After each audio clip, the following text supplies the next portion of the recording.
Now, our next witness is anonymous, and in her case, there will be no live streaming of either sort, obviously visually, but also not orally, from this room. In her case, I make the following order. The name and address of witness W0047, the name of her late husband, the name of any other member of the witness's family, and any other identifying information, such as the witness's image or a description of their appearance, cannot be disclosed or published in any form unless express permission is given by me or by the solicitor to the inquiry acting on my behalf. Witness W0047 must be referred to only as Mrs. A.T. The order remains in force for the duration of the inquiry and at all times thereafter, unless otherwise ordered, and I may vary or revoke the order by making a further order during the course of the inquiry. With that protection, may we please have Mrs. A.T.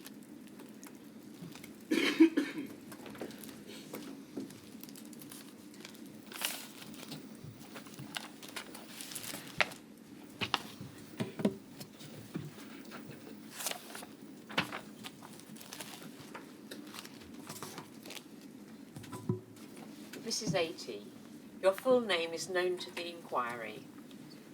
Please take the book in your raised hand and repeat after me. I swear by Almighty God. I swear by Almighty God. That the evidence I shall give. That the evidence I shall give. Shall be the truth. Shall be the truth. The whole truth. The whole truth. And nothing but the truth. And nothing but the truth.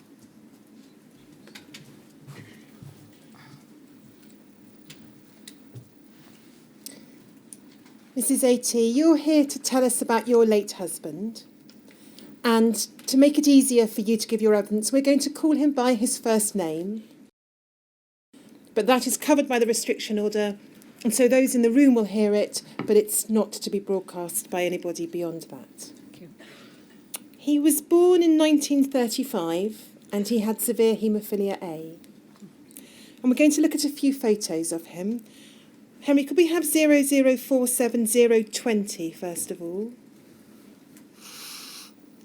We can see him there. When was that photo taken, do you think? I think it was probably sometime in his 30s. And then we're going to have 0047019, please. There must be a story to this one. We just moved to Cardiff, and he was under the Prof Bloom, and they had a haemophilia unit. So for the first time in his life, he met several haemophiliacs, and he was, I don't know if the treatment started then, the better treatment, but he was able to learn to swim and to take up archery, which I'm not able to do before that. And then if we have 0047018, please. This was probably in his late 30s, early 40s. He'd had crutches since a young child, always walked with crutches, except when he was the archery, he could walk a few yards back and forth to pick up the arrows. And he had a great interest in natural history, and we were living.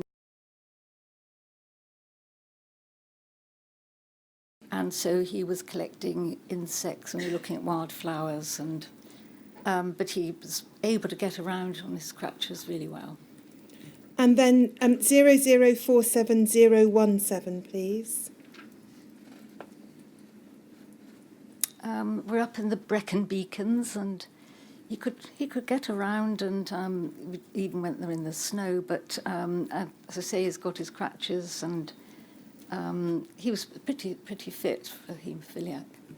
And then 0047016. Oh, we just moved house. We did need a downstairs toilet because I think he'd probably had a hip operation by then, and the house was fairly modern, so the garden wasn't done. So he was very keen on gardening. His father had, after he retired, had set up a little local nursery, so he knew a lot about plants and was really interested and was very good, planting. As his crutches, he still had his crutches. And then 0047015, please. And that's probably only a couple of years before he died in his 70s. Used to go down on holiday to a farmhouse in Dorset, because we both grew up in Dorset. He could get out and about, but he had a lot of problems, health problems, getting worse. Okay, thank you. And we'll leave that up for the moment, that photograph, and then when we go through the documents, Henry will take it down and then go back to it at the end.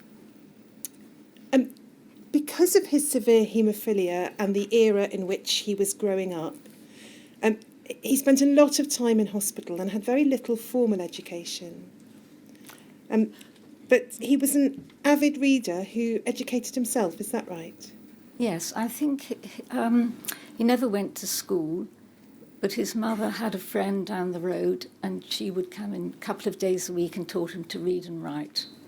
And then he didn't do O-levels and A-levels till his late teens, and later than most people. And he did very well, and he won prizes, actually. And in due course, he undertook teacher training and he gained a degree in philosophy. Yes. And you told us a little about what he was like. Can you tell us a little more about him? What, his personality? Yes. Very determined, talking to everyone always, and so lots of friends of all ages, and a good sense of humour, and so many interests, music and history and books and literature and all that. And you've shown us a diary that he kept in the 1980s with exquisite handwriting, but also which shows his very many wide interests and love of life. Yes, yes. And although, as you've described, he needed the crutches for much of his life, he didn't let that hold him back in any real respect. No, not at all. When he became a teacher and taught his first job in a very difficult comprehensive school, and he could see some of the boys, I think in the reflection in the window, gesticulating with a knife, one of them had. And so he sort of turned around, I think he said he sort of thumped his crutches on the desk and said, these crutches aren't used just to, help me to walk. And he said saw the other children all laughing, and then he didn't have any problems. Now, the two of you met in 1962. You were a student nurse at the time, and you married in 1963. Yes. And you had your two children. Yes. In 1966, you moved to Cardiff, and that's when you came under the care of Professor Bloom. Yes. Your statement explains that in the early 1970s, Professor Bloom suggested that he should start some form of support group, independent support group for haemophiliacs, which he did. Yes. By then they had, when we first went to Cardiff, there was just the Cardiff Royal Infirmary, and then they had a new hospital built, I think it was 1971, the Heath Hospital, UHW it was called. And Prof Bloom had a little unit then, separate unit for haemophiliacs. There was a nurse and a doctor. So then he would go to see them. And we're going to look at a handful of documents from his medical records. Paul, could we have, first of all, 0047010? And we can see this is dated 1969. It's a letter from Dr. Bloom to probably a GP, and it refers to cryoprecipitate being given to your husband. And then it says this centre is taking part in a survey arranged by the MRC Cryoprecipitate Working Party in order to discover whether transfusion jaundice occurs in patients suffering from haemophilia or Christmas disease who have been treated with blood, plasma or plasma concentrates. And then it asks the GP to complete a form. And there's a handful of these from 1969 onwards in your husband's medical records. Do you know whether your husband knew that he was part of this survey? I don't remember him mentioning any surveys then. I suppose he would have probably told me because he did mention other surveys later, but not that one. Now, up until about 1975, was treated with cryoprecipitate largely, whilst he was at Cardiff. And we've got a transcript of an interview that he gave as part of the Haemophilia and HIV Life History Project. And I'm just going to read a passage of an answer he gave when asked about the difference that was made to his life by starting cryoprecipitate. And he said this: it was different because you didn't have to have it, you didn't have to always go into hospital. You had to go into hospital to have it, but you didn't have to become an inpatient. You could go in, have it, wait around, and as long as the hemorrhage wasn't too bad, and most severe haemophiliacs know a hemorrhage is coming on very early, being a specialist haemophilia unit here, it was soon doctors were made certain by Prof Bloom that if a serious haemophiliac came and said he had a hemorrhage, even if they couldn't see it, they were to give treatment. So it made a great deal of difference. You stopped having very serious bleeds. That 1966 was really the very last severe bleed I had again, really. I'd never had really life-threatening bleeds like that. So whilst he was on cryoprecipitate from the 60s through to 1975, he no longer suffered serious life-threatening bleeds. No. And you lived quite close to the hospital, so it was Yes. it was not inconvenient for him to go in and receive cryoprecipitate when he required it. He could have done, yes. But in 1975, he started on factor VIII concentrate, cryobuline to start with, and we'll look at 0047002, please, Henry.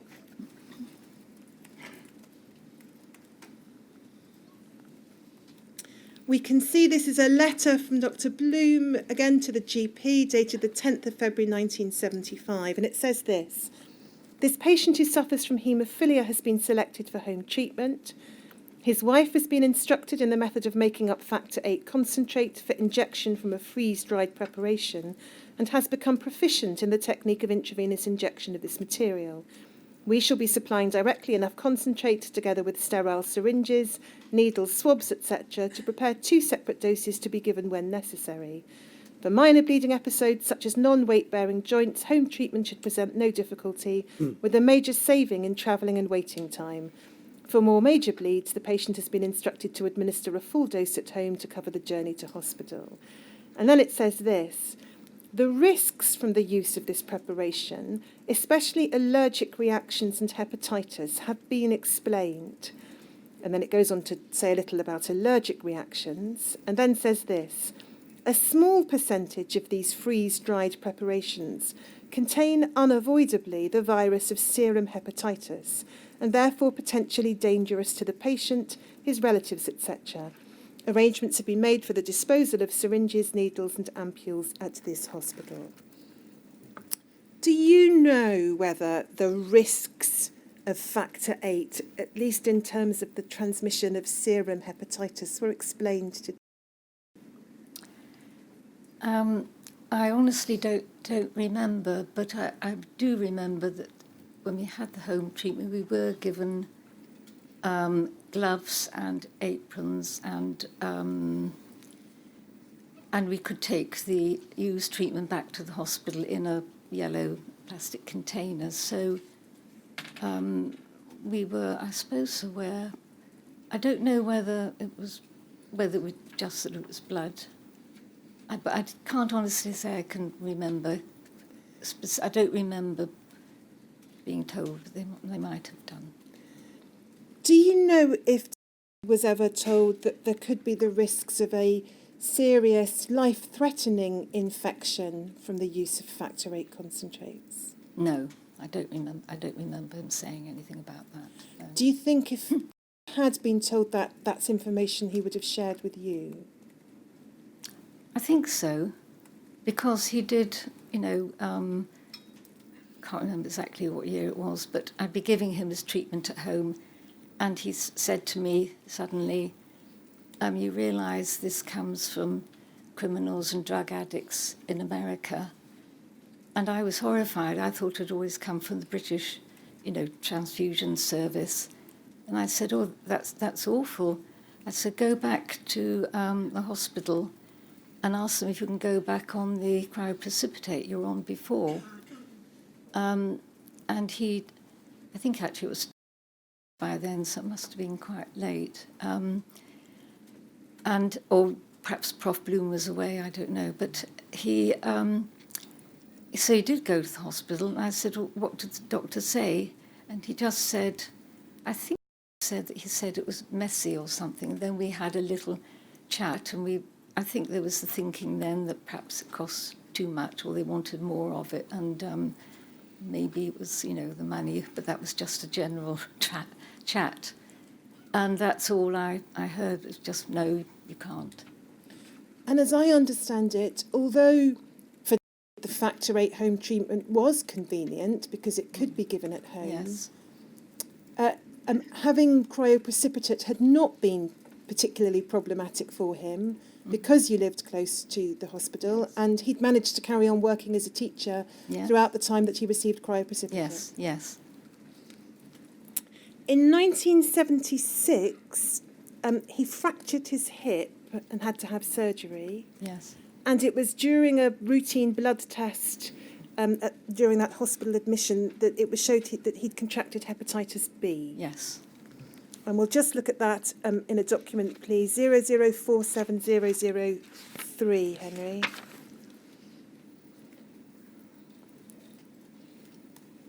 We can see it's a letter dated the 21st of January 1976, Bloom to the GP. This is just a note to let you know that the last blood test on your husband showed that he was positive for hepatitis-associated antigen. Presumably, he has picked this up from the factor 8 concentrates from which he is treated, and we are keeping an eye on his liver function. Now, as I understand it, the hepatitis B did not in fact cause your husband to have any particular symptoms or problems. No. In the early 1980s, he picked up from media reports information about what is now known as AIDS. Mm-hmm. And we can see that your husband raised that himself with his doctors. If we have 0047011, please. This is a note from the 27th of January 1983. And we can see it says in the last two lines of that first entry, worried about AIDS, has been reading New Scientist avidly. And we know that from early February there was a report in the New Scientist about this condition and the connection with haemophiliacs. And your husband had read that. And then we see a letter at 00... Can I just make clear what you've just said? You said the article was published in February. I think it's February the 3rd. 3rd of February is the date of the journal, which may have come out earlier than the 3rd of February. We don't know the precise So date. that's the hypothesis. That's the hypothesis, sir. Thank you. And we can see at 0047004...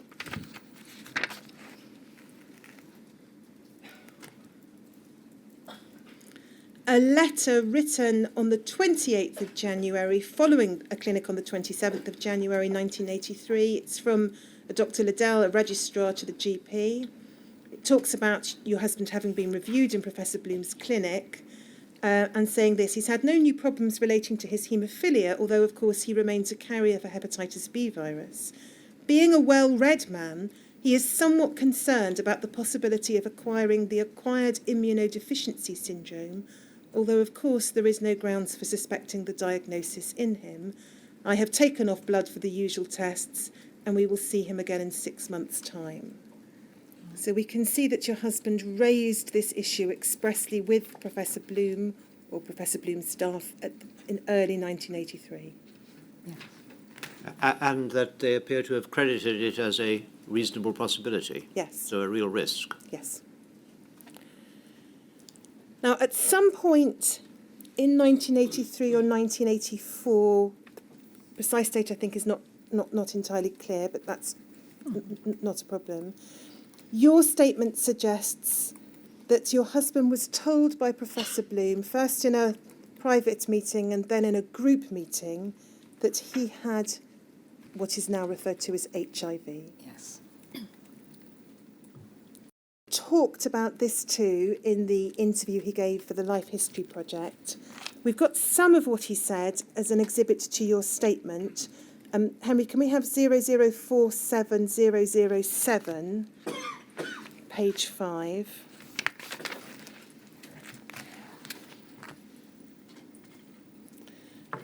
I'm actually just going to read out something that's a little earlier than that page. We don't have it exhibited, but we have got the full transcript, and we can see from his own words how he recalls learning about HIV. He says this: "The first I knew of it was in the early 80s, though looking back a little bit, about a year before that, Professor Bloom had said to me when I was talking to him, because we used to talk sometimes, because he knew I knew a little bit about such things, he said he'd found that some haemophiliacs had a problem developing with their immune systems. And I didn't really take much notice of that because, because anybody who's had lots and lots of treatment and all the various cryoprecipitates and things, and then we pick up the page that's on the screen, would be liable to have immune problems. So I didn't take that on board too much. But then, about a year later, I saw in the New Scientist, which I took regularly, a report about gays having a disease, a strange disease which affected their immune system that was causing great problems, and some of them had died. And they reported that a haemophiliac had also died, and they thought it was a related condition." And then your husband said this: "So I looked at this with haemophilia. Obviously, I took note of it, more than I would have done otherwise. And I phoned up Professor Bloom and I said, 'What's this I hear about people in America getting an immune disorder and a haemophiliac dying with it?' And he said, 'How do you know?' And I told him. And so he said, well, all he could say is that he knew about it, he was aware of it as he would be, but he didn't know any more, and there was no idea why it was or what was causing it. And that was it then. And for perhaps, a year went by, and there was one occasion when they decided to put us all on British treatment. I'd been using American treatment up to that time because the British treatment never really suited me. I never really got used to it for various reasons. And so I'd always been on American, and I think quite a few people had been. And suddenly they decided to change everybody to British treatment. And then shortly after that, I was never told. I think several people will say this, that they weren't told, taken in and said, well, I'm afraid you've probably got this, whatever it is, HIV. But they didn't call it HIV then, this immune disorder. But suddenly we were put on this British treatment. And then, a bit later on, Professor Bloom had a meeting, called a meeting in the bowels of the hospital, a very strange place. It was a very odd situation in as much as it was sort of secretive. And this is, I suppose, one of the things which you noted very much in the early stages of HIV coming to light. It was somehow whole in the corner. And we had this meeting, and there was myself and then we don't have, that's a different page, Henry, so don't worry about that. So continues, there was myself and about all of whom I know, most of them younger than me. And Professor Bloom said, well, there was this problem which we were aware of. And he couldn't say what was going to happen, but he thought it might be a good idea if we had tried to form a help group, and would we like to discuss that amongst ourselves. So that was your husband describing a first smaller meeting with Professor Bloom. And then he continues later on in the transcript, we don't have it on the screen. He says this: then we held a big meeting. A big meeting was held in the hospital with Prof. Bloom. And I remember that. And he said to everybody came along to that. And he, not only people with HIV, but everybody in the Haemophilia Society, I think. And he said there was this problem, but nobody knew what it was. It was suspected it was possibly a virus, which was pretty obvious. It was something like that, although it might be a protein. They didn't know, you see. And that it was likely that some people would become affected with it. But they didn't think at that time there was necessarily any danger to partners, because they thought it was almost certainly infecting from blood products. So really, I think people asked about it, but it was really rather made light of at that time. Now, you remember that second bigger meeting. You Yes, went to yes, it. I What do. can you tell us about that from your memory? It was a meeting and people came from Bristol and Swansea, not just Cardiff, and haemophiliacs and their wives, and he told us what he knew. But he said, oh, you know, the ladies don't need to worry. And at the end of the meeting, the haemophiliacs were sort of put on a brave face. They were saying, oh, well, they'd come over the Severn Bridge and or they could have been killed on a road accident. They weren't going to worry about it. But I think they probably did. And I think when, you know, for myself, when anybody in authority tells me not to worry about something, that's when I start worrying. But so that was it. We just, you know, went back. That, and well, that's what I remember. And you've said in your statement that there was really very little information provided. Whether or not the doctors knew any more, you didn't know, but very little was provided to those of you at the meeting. Yes, and that's all he said, really, that there was this problem with it and probably they were infected with it, but they didn't really know anything else. Now, there are various references in your husband's medical records. I won't take the trouble to put them up on screen, but we've seen various references in your husband's records later on to him having been HIV positive since July 1984. But your solicitors have been through all of his records, which are fairly extensive, and there's no test from that date in his records and no reference to any notes of a meeting in which your husband was given his diagnosis. And you, I think, can't remember the precise date in any event. No, all I can remember must have been around about that time, 84, 85. And I think because I was often going back and forth to the hospital, so, and Prof. Bloom mentioned this at some point, talking about the AIDS, and he said that they had samples back into the 70s. I think they must have kept several samples, and he said that so they thought, I think he was told by Prof. Bloom they had probably been infected long before 1984. You've described in your statement the mental effects on you and on of being informed of this diagnosis is very traumatic. Yes, because nobody knew what was happening. I mean, probably at first, and even at the first meeting, the haemophilics may be thinking, well, it's all happening in America. America seemed a long way away. But as, you know, the newspaper reports were coming, more and more people were dying. And the stories were pretty horrible, and there was a stigma against the homosexuals anyway, and so we all felt a little bit as though we had a sort of plague in the house. It seems sort of strange now, but it was like that, because we knew also by then, probably by the late 80s, when we'd been to various meetings with the Haemophilia Society, we'd heard of a couple who lived up in the valleys, and their son had AIDS, and somehow the locals got to know about it, and outside their house was scrawled with the words AIDS all over it, and they had very upsetting remarks, and so they had to move house. So we didn't want, especially as he was teaching, we thought, you know, he'd lose his job, which would have been, you know, disaster. And one of the things that he worried about was the possibility that you might become infected and that the children might be orphaned. Yes, yeah. The physical effects of the HIV infection got progressively worse over the years. Yes. He your statement says, caught coughs which would last for years and developed difficulties in swallowing. Yes. He developed a fluid-filled lump on his neck, lipodystrophy. Yes, he couldn't wear a tie or do up his shirt, and it was a big sort of lump, and he'd often ask, myself and my son to massage his neck, because that sort of bit of pain with it as well. In the 1990s, he was started on AZT treatment. Yeah. And you've described in your statement how he had to set his alarm for 2:00 in the morning to wake up to take the drugs. Yes, he had to have them several times.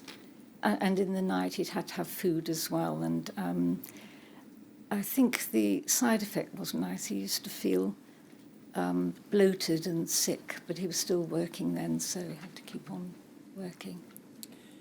In 1996, his treatment regime for HIV was changed to a triple therapy with significant side effects for him. Yeah.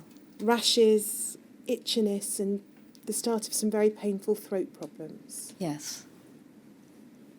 And he had recurrent tonsillar pain and was diagnosed in due course with an HIV-related retrotonsillar abscess. Yes, it was very strange because the pain he'd get in his throat would he'd suddenly grab his throat, and really, really painful, and last for a few minutes, and then it would sort of go. But that happened often. We had had several visits to the hospital, seen by the ENT people, and they said they couldn't find anything, but then eventually they did say there was an abscess. And then he learnt, it's not quite clear when, I think the records suggest a test in December 1990, he learnt that he had hepatitis C as well. Yes. Yes, he told me and said he had hepatitis C, but he didn't have any symptoms. Although when I was reading his diary, which I'd only read recently, because I never used to read his diaries, he mentions that he was getting very tired, which he doesn't, many places. So I don't know whether that was effectively hepatitis C or not. But otherwise he was okay. If we have up on screen, please, 0047006.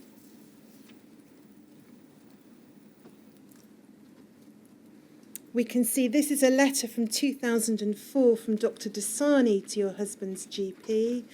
It refers to having seen your husband in the routine review clinic. And then it says this at the end of the first paragraph. He is hepatitis C antibody positive, but PCR negative. So by this time, that was his hepatitis C status. And then it says this: I've discussed the implications of ex gratia payment announced by the government last week for hepatitis C with him today. I've informed him that in view of his PCR negative status without treatment, he does not qualify for the ex gratia payment. Also around this time, your husband was notified of the public health risks of VCJD and the possibility of having been exposed to VCJD. And we can see a letter that he wrote. Henry, at 0047014, please.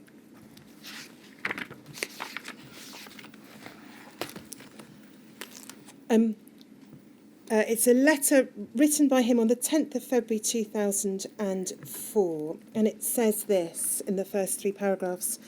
Regarding the proposed ex gratia payments for hepatitis C, I am aware that I fall into that tiny category of people infected by hepatitis C but asymptomatic.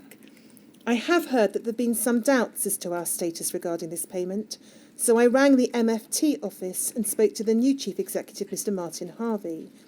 He said that the new Skipton Fund, through the Macfarlane Trust, would be issuing guidelines which would take a very broad remit with regard to payments and would include all those who have been infected by the virus. I have certainly been infected by the virus, and like anyone infected, have suffered the initial trauma and worry of knowing that they've been infected. This deserves some recompense, it seems to me. The fact of current dormancy, I know, is no guarantee of future development of symptoms. was asymptomatic for 8 years before developing any symptoms. I am also aware that the situation is getting worse re new variant CJD. I have heard that upwards of 16 blood donors whose donations were used in the manufacture of haemophilia factors have since developed new variant CJD, who received this treatment and when I presume is still being investigated. I was told initially that I did not receive any CJD-infected blood, but is this still true? The Pandora's box of viruses and other agents seems to go on and on. Will it ever end? Professor Bloom once remarked to me, long before AIDS or Hep C came on the scene, that using human blood derivatives as treatment for coagulation disorders was, quote, a double-edged sword. How tragically prophetic those words turned out to be. So those were your husband's observations on the fact of his infection with hepatitis C, and the concern about VCJD and who knows what other viruses, to paraphrase. We can see, if we look, please, Henry, at 004713, one practical consequence of the potential risk of VCJD. This is a letter from the Welsh Institute of Dermatology, 30th of August 2007, and it says this. It's written to the consultant haematologist. Thank you for writing concerning, that's your husband, who had a shave excision of a lesion on his left temple, which was shown to be a basal cell carcinoma. I remember that we proposed to remove the lesion fully, but became somewhat delayed over the issue of surgical instruments. In particular, it was my impression that we were obliged to use disposable instruments in view of his HIV status, and thereafter we spent some time trying to find suitable instruments, at which point I think he was lost to follow-up. I wonder if you are aware from your perspective whether special arrangements need to be made for surgical instruments. Now, that's a reference to HIV status, but we've seen in other records that the issue of instruments arises most acutely in relation to VCJD. Yeah. Whichever it was, there was a delay to a procedure that your husband was supposed to be having because of the fear of a public health risk. Yes. You've already alluded to the fact that you and he didn't really tell people about the HIV infection because of the stigma. Mm-hmm. I think on one occasion you were asked by a relative, by your sister, and you effectively said no when she posed the question and said you'd only ever had British treatment. Yeah. You told the children when they were older. Yeah. And again, that delay was very much because you were acutely conscious of the stigma associated with the condition. And seemed to be, managing. Now, he had to retire early from teaching at the age of 57 because of his health, and with a much reduced pension as a result. Yes. I think you'd also qualified as a teacher. Yeah. And you were working as a supply teacher, but full-time. And Some of the time full-time, but a lot of the time just part-time. Yeah. But you say in your statement you had to give that up as he became progressively more unwell. Yes, yes. But despite your husband's illness and progressive ill health, your statement says he remained enthusiastic about the many interests he had in life and enthusiastic about his family. Yeah. In your statement, you've described the medical care and treatment which he received as generally very good and supportive. What about counselling and psychosocial support? What can you recall about the availability of that, if any? Well, I think when he was diagnosed with HIV, then the hospital, they said they had a social worker, and she used to visit and have a chat. And later, when we were given some money, they would write to the Macfarlane Trust a letter for us. So they liaised with the Macfarlane Trust. But they were quite young. Well, I thought they were quite young, the women social workers. And I felt it would have been perhaps nicer, as it was all the men who were becoming ill, I thought it would have been nice if they'd had a man to talk to, male social worker, I think. But they were very sympathetic, yeah. So we had social workers. And was that practical support or advice that was offered, or was there any form of counselling or psychological support that you can recall? It was just a chat, really. How are things, and that's all I can remember, really. In due course, your husband suffered some minor strokes, and then in 2012, a massive stroke from which he never recovered. Yeah. And he died in the autumn of 2012. Yes. And it's your understanding, based on information that's been, I think, given to you by doctors, that the medication that he received for HIV may have been a contributing factor in that respect. Yes, and we had heard, I think, in the last year or two, that there were one or two younger haemophiliacs we knew well. We'd heard that they died suddenly with something similar. Well, it sounded to us very similar. Henry, could we have back up on screen, please, the photograph 015? Thank you. When he died, you and he had been married almost 50 years. Yeah. How has life been for you and for your family without him?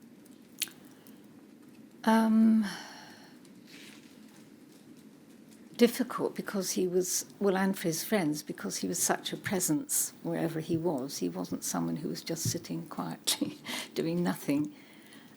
So that's been hard, and I miss conversations, because I think I was telling somebody here that he never went to school, but he read widely, and sometimes he would say to me, mention some historical fact, and I'd look blank, and he'd say, "Don't you know that?"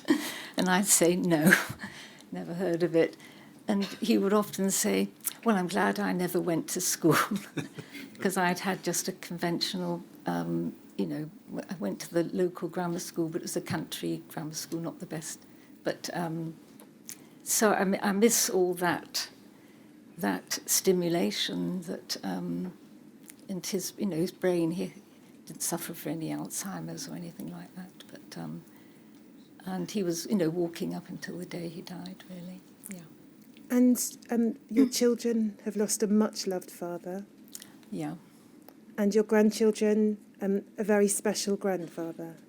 Oh yes, he did live to see his young grandchildren, and I suppose I thought when my children were, doing their O and A levels, it was in the height of the AIDS thing, and I think, looking back, I felt that I really wasn't able to give them a lot of support as the way other parents, because I was so concentrated on keeping well or keeping him going. Yeah. And your daughter-in-law has said in her statement, she's the phrase "a very special grandparent" is hers, and she says that the grandchildren have been deprived of a very valuable relationship with someone who would have been a wonderful guide, teacher, inspiration and friend. Yeah, that's very true. Yes, my grandson, who was only about 3 to 4, spent a lot of time with him while I was getting the meals and that, and was very upset when he died. Yeah. What has been the financial effect of illness and having to take early retirement, and you having to cut back on your work? What's that been on you? Well, we did have some compensation, and I mean, it was hard to begin with. When he first got a job, we were saving hard for a house. Neither of us really inherited large houses or anything, and all that. So, but he was. He said that he was able to retire early because of ill health, and so we sort of managed. We weren't the sort of people who are always going on exotic holidays. We used to have holidays, but expensive ones, and So, but we did hear that other people who had HIV in other countries had a lot more compensation. We had probably more than single people because my son was still in full-time education. But when you hear, other people have much more money for rather trivial things. So, yeah, I suppose we're a bit annoyed but we sort of still managed to, get on with our lives and do what we wanted to do. We're going to play a little bit of the interview that your husband gave to the... So we'll hear his voice, just his concluding words in an interview he gave in 2004. Henry, if we could play that, please. Certainly in my life, I've used my own studies in philosophy and what I know about life as well to help me. In fact, last night I saw a philosopher talking on television in this atheism series. I'm a great atheist myself, and he said that, people ask, what is the meaning of life? Well, the meaning of life is to live it. What's going on now? If you can live your own life and live it to the full, then that is the meaning of your life. Mm-hmm. If the meaning of your life is somewhere else, in some other world, then okay, well, what's the meaning of that life then? You would go on forever. So I could say that I've used my own experiences and philosophy of life to make my life meaningful for me, and to make it a good life. Right? To pull this to a close, really, other than to say thank you very much, I was just wondering how it feels now, having completed, what have you done, going on 3 hours of your life history. How do you feel now, having done that, and what does it mean for you? Well, I suppose it's made me remember a lot of things. I've probably forgotten a lot of things too, which I should remember later. It's a kind of, I don't know, it's a bit odd really. Some years ago, when I thought I might die with HIV, I did actually write a letter to be read at the event of my death, which is something odd really, I suppose. Some people might find it creepy. But I thought, well, it's your final chance to say something and get somebody to read it. Really all it says is that I've had a nice life, despite all the problems, and that life has been made possible and also made happy by lots of other people, my family, and doctors and nurses and all sorts of people, my mother and father, of course, and that this has given me an opportunity to see a marvellous world. I think the universe and the world is very interesting, and it was just a kind of way of saying goodbye and thank you, and don't grieve too much, go off and have a nice time, so enjoy your life. And so I suppose that's sort of summing it up in a way. Good, well thank you very much for being involved in the project. Thank you. Before I ask you whether you've anything to add, I'm just going to ask Mr. Williams if there are any further questions he wants me to ask.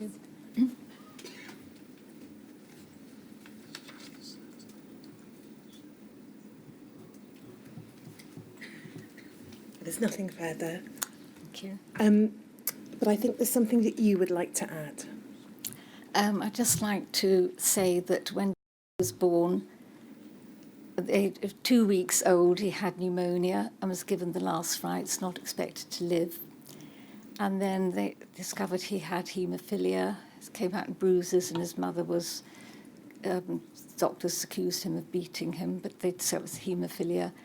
Then he was, at the age of 7 or 8, he was living in London and was during the Blitz, when all the roads were closed. He was going in ambulance to the Great Ormond Street Hospital, where it suffered a direct hit, and he remembers all the children screaming, all the lights going out, and the air raid wardens arriving, the nurses trying to protect him. There's glass everywhere. And, of course, living in the war, the bombs, he lived near the... so there was a lot of bombing. Survived all that, never went to school, but educated himself. And once he had cryoprecipitate for 10 or 15 years, his life was good. Got married, children, bought a house, learnt to drive and go on holidays, and had a job that he loved doing. And so I personally feel really angry and sad that when the bombshell of HIV came, it was a new sort of thing, problem to deal with. But he was very determined. He carried on with his interests and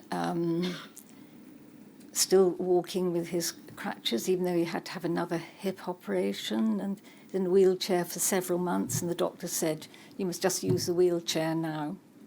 Don't use the crutches because your knees are so bad they give out any time." Anyway, the physio helped him. She said, "I can probably get the muscles working again and get you back on your crutches again." So he was doing this, walking on his crutches, getting out and about, playing with the grandchildren, and still had friends and new interests, right up until the day he died. So to sum up, I'd just like to say that really, like most haemophiliacs, he was tremendously courageous and very inspiring, and an extraordinary man, I think. Thank you. Sir Brian. Thank you. Thank you very much for listening. I've been privileged to have seen a copy of the diary which he wrote in what I can only describe as an immaculate italic hand, detailed and showing a picture, as you have said just a moment ago, an extraordinary man. Yes. With so many interests, lovingly described, beautifully written, and showing the man he plainly was. Yeah. We've been privileged to listen to your account of him and his interactions with the medical world. A compelling, revealing, generous, but to me, for a number of reasons, a disturbing account. Can I thank you on behalf of all of us for the evidence which you've given? Thank you very much. Thank you very much. Thank you.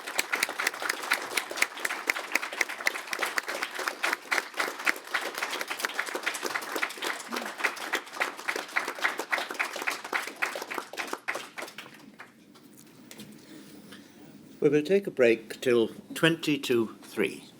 20 to 3. The next witness is not anonymous, and so live screen will be back on.